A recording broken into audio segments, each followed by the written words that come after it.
Hi friends, welcome to something சமையல். இன்னைக்கு நம்ம சமையல்ல வெண்டைக்காய் புளிக்குழம்பு எப்படி பண்றதுன்னு தான் பார்க்க போறோம். வாங்க எப்படி செய்யறதுன்னு பார்க்கலாம். அதுக்கு முன்னாடி நம்ம சேனலை சப்ஸ்கிரைப் பண்ணாதவங்க சப்ஸ்கிரைப் பண்ணிக்கங்க. அப்பதான் நான் போடுற வீடியோஸ் உங்களுக்கு தொடர்ந்து நோட்டிஃபிகேஷன்ல வரும். ஓகே फ्रेंड्स, வாங்க வீடியோக்குள்ள போலாம். அடுப்புல கடாய் வச்சுக்கலாம். இப்போ நான் நல்லெண்ணெய் சேர்த்துக்கிறேன் கொஞ்சமா.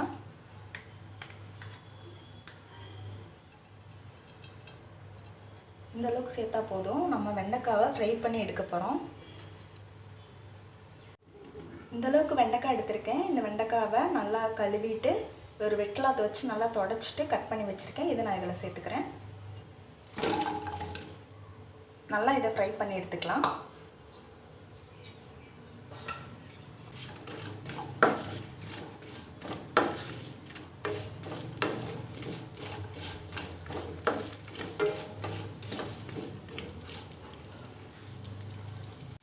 வெண்டைக்காவை இந்த அளவுக்கு நல்லா ஃப்ரை பண்ணிக்கிங்க. அப்போ தான் வெண்டைக்காயில் இருக்கிற வளவளப்பு தன்மையெல்லாம் குறைஞ்சி வரும். இப்போ நம்ம இதை வேறு ஒரு பிளேட்டுக்கு நம்ம மாற்றிக்கலாம். இந்த குழம்பு பண்ணுறதுக்கு நம்ம ஒரு பேஸ்ட் அரைச்சி எடுத்துக்க போகிறோம். என்னென்னு பார்த்தீங்கன்னா தக்காளியும் மல்லியும் எடுத்திருக்கேன். ஒரு தக்காளி, பெரிய தக்காளியும் ஒரு ஸ்பூன் மல்லியும் எடுத்திருக்கேன். இது நல்லா அரைச்சி ஃபைன் பேஸ்ட்டாக எடுத்துக்கலாம். இது குழம்புக்கு ரொம்ப டேஸ்ட்டாக இருக்கும்.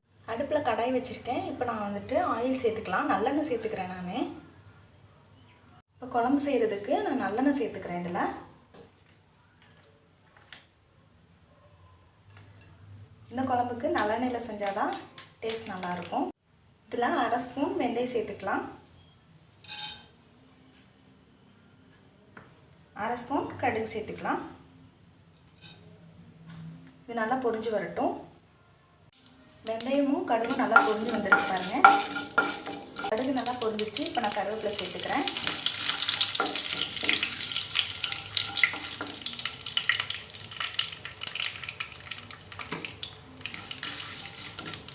வெங்காயம் சேர்த்துக்கலாம். இதில்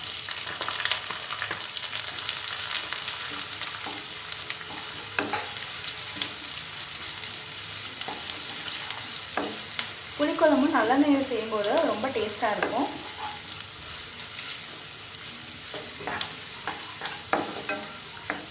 வெங்காயம் நல்லா வதங்கி வரட்டும். வெங்காயம் நல்லா வதங்கிடுச்சு. இந்த ஸ்டேஜில் நான் பூண்டு சேர்த்துக்கிறேன்.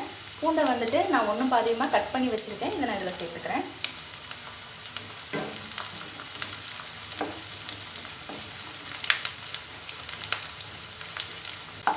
பூண்டு நல்லா வதங்கிடுச்சு. இந்த ஸ்டேஜில் 2 பச்சை மிளகாய் சேர்த்துக்கலாம். இந்த ஸ்டேஜில் நம்ம அரைச்சி வச்சிருக்கிற தக்காளியையும் மல்லியையும் சேர்த்துக்கலாம்.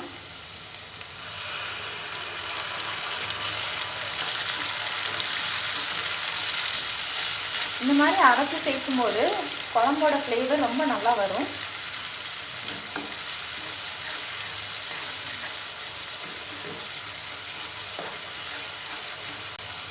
பாருங்கள், தக்காளியெல்லாம் நல்லா வதங்கியிருக்கு, எண்ணெய் பிரிஞ்சு வந்திருக்கு. இந்த ஸ்டேஜில் நம்ம மசாலா தூளெல்லாம் சேர்த்துடலாம்.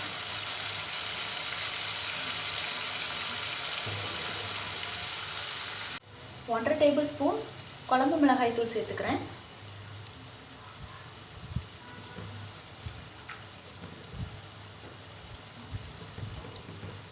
ஒரு ஸ்பூன் தனி மிளகாய் தூள். நம்ம தக்காளியோடு சேர்த்து மல்லியும் அரைச்சிருக்கனால மல்லித்தூள் கொஞ்சமாக தான் சேர்த்துருக்கேன். இதை நல்லா கலந்து விட்டுக்கலாம்.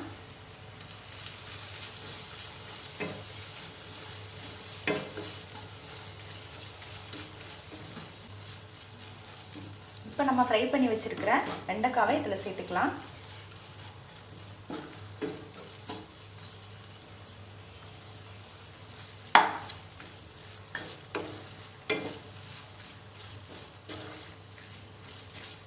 புளி தண்ணி சேர்த்துக்கலாம். நான் ஒரு நெல்லிக்காய் சைஸ் அளவுக்கு புளி எடுத்து கரைச்சி வச்சுருக்கேன். அதை இதில் சேர்த்துக்கிறேன்.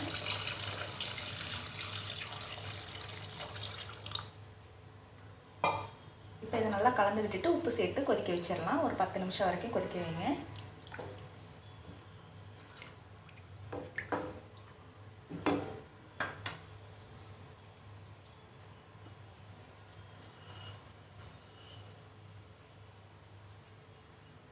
தேவையான அளவு உப்பு சேர்த்துக்கலாம்.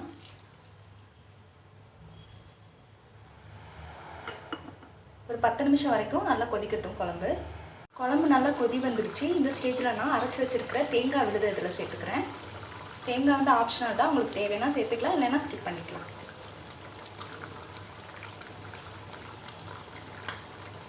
நல்லா கலந்து விட்டுடலாம். ஒரு 2 நிமிஷம் அப்படியே வச்சுருக்கலாம், அதுக்கப்புறம் நம்ம ஆஃப் பண்ணிக்கலாம். தேங்காய் சேர்த்து கொதி வந்துருச்சு. இந்த ஸ்டேஜில் நம்ம ஆஃப் பண்ணிக்கலாம். ஃப்ரெண்ட்ஸ், நான் சொன்ன இதே மெத்தடில் நீங்கள் வெண்டைக்காய் புளிக்குழம்பு ட்ரை பண்ணி பாருங்கள். எப்படி வந்துச்சுன்னு சொல்லி கமெண்ட்ஸில் சொல்லுங்கள். ஓகே ஃப்ரெண்ட்ஸ், நெக்ஸ்ட் வீடியோவில் பார்க்கலாம். தேங்க்ஸ் ஃபார் வாட்சிங்.